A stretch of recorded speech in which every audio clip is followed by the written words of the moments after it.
রাজধানীর উত্তরার বিএনএস সেন্টারে কিন্তু এই মুহূর্তে অবস্থান নিয়েছেন বাংলাদেশ জামায়াতে ইসলামীর নেতা কর্মীরা এবং তারা কিন্তু আসলে স্লোগান দিচ্ছেন এবং যে বিষয়টি জানাচ্ছেন তারা যে ফ্যাসিবাদের আস্তানা এই বাংলায় হবে না এবং হচ্ছে আওয়ামী লীগ বিরোধী যে স্লোগান সেগুলো তারা দিচ্ছেন।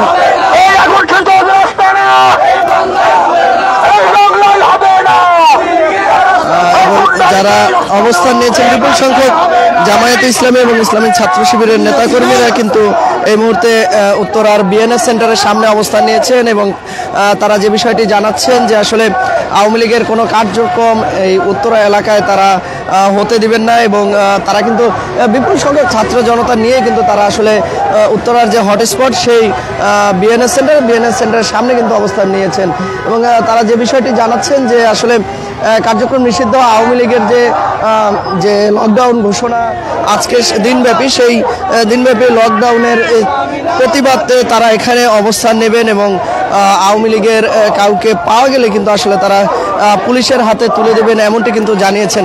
আমরা তাদের একজন নেতার সাথে কথা বলতে চাই। আসলে এই যে আপনাদের অবস্থান কি কারণে অবস্থান নিয়েছেন? আসসালামু আলাইকুম। আপনি জানেন যে বিগত বছরগুলোতে যখন আওয়ামী লীগ সরকার ক্ষমতায় ছিল তখনও তারা নিজেরা বিভিন্ন শিক্ষা প্রতিষ্ঠান, তারপর হচ্ছে মিল ফ্যাক্টরি, গাড়ি ঘোড়াতে আগুন দিয়ে, এরপর হচ্ছে বিরোধী দল যারা ছিল জামাত শিবির বিএনপি এদের উপরে দায়ভার চাপিয়েছে।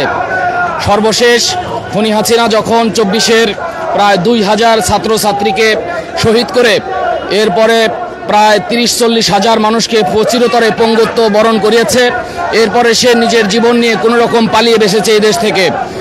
এখন সেই খুনি হাসিনা দিল্লিতে বসে বাংলাদেশকে অস্থিতিশীল করার জন্য বিভিন্ন সময় বিভিন্ন কর্মসূচি এবং উস্কানিমূলক কথাবার্তা বলতেছে। আজকে তারা একটা তথাকথিত লকডাউন দিয়েছে, আমরা এর তীব্র প্রতিবাদ জানাচ্ছি এবং আপনারা দেখেছেন সারা বাংলাদেশে আওয়ামী লীগ তাদের দোসরদের দিয়ে, তথাকথিত শান্তিকামী মানুষদের দিয়ে, এই খুনিদেরকে দিয়ে তারা বিভিন্ন জায়গায় আগুন দিচ্ছে। ইতিমধ্যে দেখেছেন যে কয়েকজন মানুষ যারা গাড়ির ভিতরে পুড়ে মারা গেছে, এর দায়ভার কে নিবে? অবশ্যই এই খুনি হাসিনাকে নিতে হবে এবং আমি বলবো যে প্রশাসনকে আরো কঠোর হতে হবে। প্রশাসন যদি মনে করে যে এখন পর্যন্ত তারা সেই আগের মতোই থাকবে, যে খুনি হাসিনার তোষক করে চলবে, তাহলে এই দেশের জনগণ আর মেনে নেবে না কখনোই।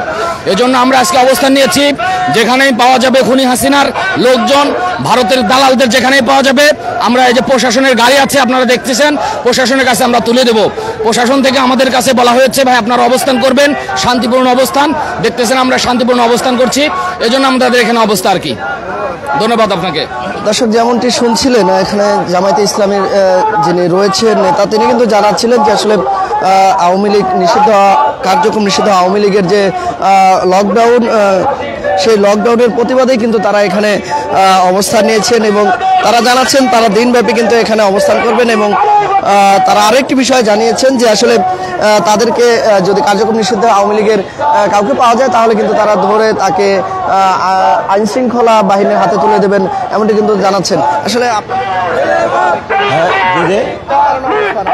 আজকে 13 তারিখে নিষিদ্ধ ছাত্রলীগ এবং নিষিদ্ধ জঙ্গি লীগ, নিষিদ্ধ তাঁতি লীগ, নিষিদ্ধ শেখ হাসিনা লীগ, যেই মহিলা বাংলাদেশকে লক্ষ লক্ষ মানুষকে, কোটি কোটি মানুষকে জিম্মি করে হাজার হাজার মানুষকে শহীদ করার মাধ্যমে এই তার স্বামীর বাড়ি পালিয়ে গেছে, সেই পালিয়ে যাওয়ার জায়গা থেকে এখন ষড়যন্ত্র করছে। আজকে বিভিন্ন জায়গায় 4-5টায় এই যে কুত্তা লীগ এবং হায়না লীগেরা হামলার মাধ্যমে, ককটেল নিক্ষেপের মাধ্যমে দেশকে অরাজকতা করতে চাচ্ছে। অরাজকতা না করতে পারে সেজন্য সুশৃঙ্খলা দেশের মানুষ শান্তিতে থাকতে পারে, এজন্য বাংলাদেশ জামাত ইসলামী ময়দানে আছে এবং তার সাথে সাথে জুলাই যোদ্ধারাও হাজার হাজার জুলাই যোদ্ধারা একত্রিত হয়েছে। আওয়ামী লীগকে জবাব দিতে হবে, কঠিন তবে কঠিন জবাব হবে। আসুন, মাঠে আসুন। আপনারা বিভিন্ন জায়গায় একটা ককটেল এই মানুষের গাড়ি ভাঙচুর না করে আপনারা আসুন, ময়দানে আসুন, আপনাদের দেখা হবে, আপনাদের প্রমাণ হবে বাংলাদেশ জামাত ইসলামী একটা সুশৃঙ্খল দল। এদেশের মানুষ জামাত ইসলামকে চায়। আজকে দেখেন হাজার হাজার মানুষ চলে আসছে এই আওয়ামী লীগের প্রতিরোধ করার জন্য। আর ইনশাআল্লাহ এদেশে আর আওয়ামী লীগের জায়গা হবে না, সুযোগ নাই। আগামী দিনে আমরা সেই জবাব বাংলাদেশ জামাত ইসলামী দাঁড়িপাল্লা ভোটের মাধ্যমে আমরা সেটা প্রমাণ করব যে বাংলাদেশে জামাত ইসলামকে চায়, যারা চাঁদাবাদের সাথে নাই, সন্ত্রাসের সাথে নাই, যারা মামলা উড্ড করতে চায়। আমাদের কিছু ভাইরা দেখছে যে মামলা উড্ড করে দেবেন আওয়ামী লীগরে। আপনাদের কথায় গন্ধ পাচ্ছি ফেসিবাদদের এবং সন্ত্রাসীদের কথা।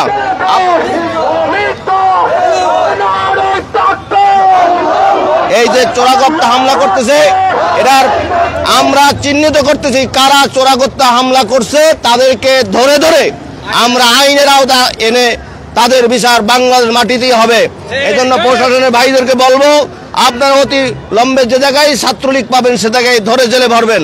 আপনাদেরকে আমরা সহযোগিতা করব। আপনাদের থানা পাহারা দিয়েছি, দেশ পাহারা দিয়েছি।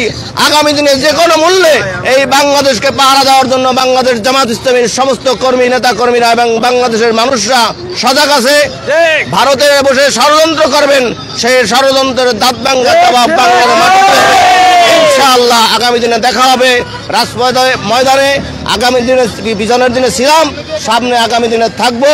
এই জায়গার থেকে আন্দোলন শুরু হয়েছে, এই আন্দোলন উত্তরা থেকেই বিজয় হবে। বাংলাদেশ জামাত ইসলামী দাঁড়িপাল্লার মাধ্যমেই এই দেশের মানুষ শান্তিতে থাকবে, সেই আশাবাদ ব্যক্ত রেখেই আমরা এখন ময়দানে আছি। আসুন আপনারা। আসসালামু আলাইকুম।